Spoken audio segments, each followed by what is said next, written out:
The first week I pinned on that badge as chief, I figured the biggest crisis I'd face was a stolen lawn mower or somebody's golden retriever chewing through a neighbor's fence.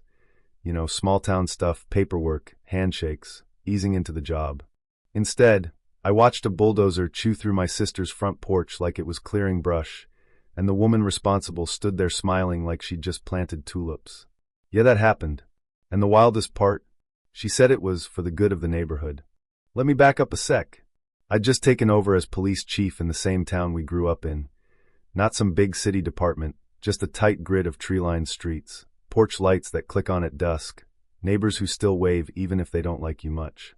My first week was supposed to be about learning names, shaking hands, figuring out who drinks too much at the 4th of July barbecue. I was halfway through reviewing parking citations when my phone buzzed. Lena. My sister does not call during work hours. Ever. She thinks my job is more important than her own problems, always has.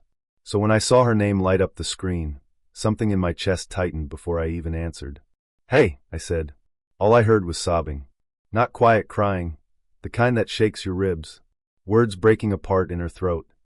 And then, they're tearing my house down. I stood up so fast my chair tipped over. Who is? I don't know, there's a bulldozer, it's in the yard. I didn't say goodbye. I didn't explain to anyone where I was going. I grabbed my keys, my radio, and I ran. The drive across town felt like it stretched into another county. I hit the siren. I blew through 2 stop signs. All I could think was, this isn't real. This doesn't happen. Not here. When I turned onto Elm Street, my stomach dropped. There it was, a full-size bulldozer in Lena's front yard, engine growling, porch already reduced to splinters.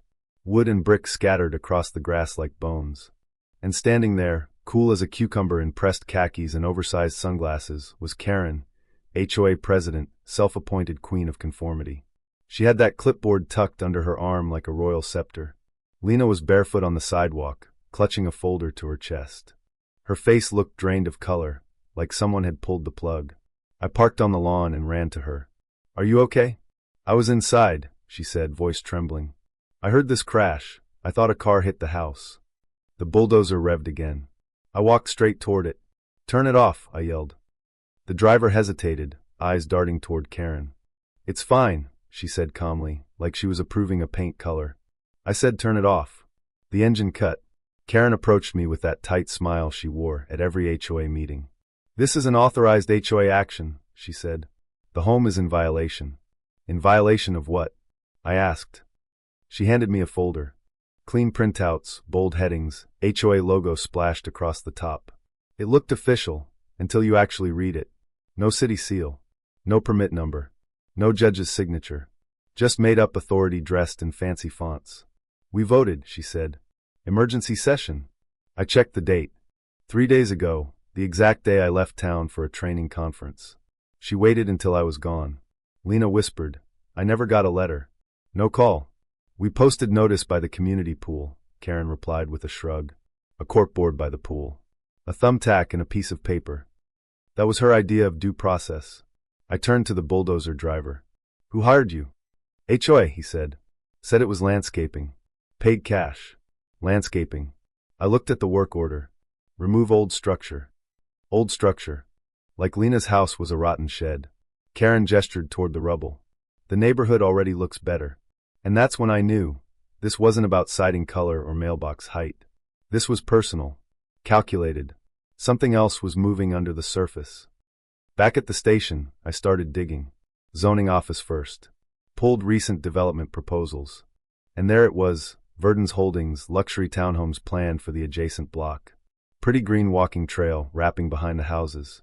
Right through Lena's backyard. Her house was the only obstacle in that path. Attached to the proposal? A letter of enthusiastic support from Karen. Emails followed. Property still blocking access. Need 43 Elm cleared. Can you handle discreetly? One reply from Karen. Demolition scheduled. HOA will manage. It wasn't about neighborhood harmony. It was about money. She didn't just fake paperwork. She orchestrated land clearing for a developer who needed my sister gone. Now here's the twist I didn't see coming. The HOA treasurer called me that night. Soft-spoken guy, nervous. Off the record, he said. I think you should see this. He brought copies of checks Karen had written to herself. Office expense labeled across them. The receipts? Designer handbags. Airline tickets. A weekend spa retreat. Then the vice president showed up with a USB drive. A recorded call. Karen's voice, casual and smug. Nobody reads the documents. Just sign and smile. Within a week, the board was crumbling. Members resigning by email. One slid her resignation under the HOA office door like it was a ransom note. The monthly HOA meeting came fast. That room was packed, neighbors whispering, tension thick enough to chew. Karen walked in like she was hosting a garden party, waving, smiling. She stood and cleared her throat. We recently removed a dangerous non-compliant structure at 43 Elm to preserve the beauty of our community. I stood up. That structure, I said evenly, was my sister's home. She frowned. This isn't on the agenda. I walked forward and placed a thick folder on the table. This is. I pulled out my badge. The room went dead silent. I'm the new chief of police, I said, and what you did wasn't community improvement. It was fraud. I laid out the forged vote, the fake demolition order, the emails with the developer. Page after page. One board member whispered, I thought it was hedge trimming. A neighbor stood. That could have been my house. Karen tried to pivot. You're biased. I haven't arrested you yet, I said calmly. But the district attorney has everything. Applause started slow, one clap, then another, until the whole room was echoing. Not for me. For the truth. Karen didn't go quietly after that. She mailed dramatic letters accusing me of abusing power. Claimed Lena was non-compliant. Called herself a hero. But the spell was broken. Neighbors brought evidence, threatening emails, photos of her parking in fire zones, text messages where she declared, I am the HOA. The city's financial crimes unit opened an audit. Tens of thousands of dollars missing. Personal travel billed as inspection tours. Payments to her husband for security rounds that never happened. Verdon's Holdings released a statement distancing themselves. They erased her name from their proposal, like she'd never existed. Then one morning, a marked patrol car rolled up in front of Karen's house. Red and blue lights flashing.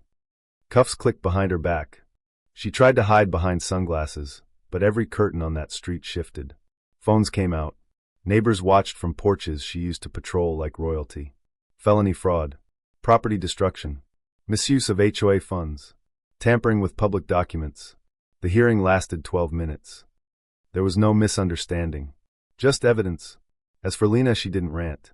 Didn't gloat. She just stood in the empty lot where her house once stood and quietly said, she wanted everyone to feel small. Rebuilding started the following month. Neighbors showed up with tools. City workers expedited permits. Volunteers painted walls. What rose from that foundation was stronger, brighter, not just lumber and nails, but solidarity. Lena installed a porch swing she'd always wanted. Next to it, she hung a small steel sign. No HOA. No Karen. No problem. We laughed when she drilled it in. But standing there at dusk, watching her settle into that swing, I realized something. Justice isn't loud most of the time. It's steady. It's patient. It shows up even when someone thinks they've gamed the system. Karen lost her title, her money, her reputation. Lena got her peace back. So let me ask you something. If someone tried to bulldoze your home, your family's safety, your sense of belonging, would you have fought back? Or would you have walked away? Drop your thoughts below. I genuinely want to know, where's the line between protecting your community and controlling it? Between leadership and tyranny? And if you've ever dealt with a Karen who thought she owned the block, tell me how it ended. Because sometimes the loudest lesson a neighborhood learns is that power without accountability doesn't last. And sometimes all it takes to topple a fake queen is a little truth and someone willing to stand in front of the bulldozer.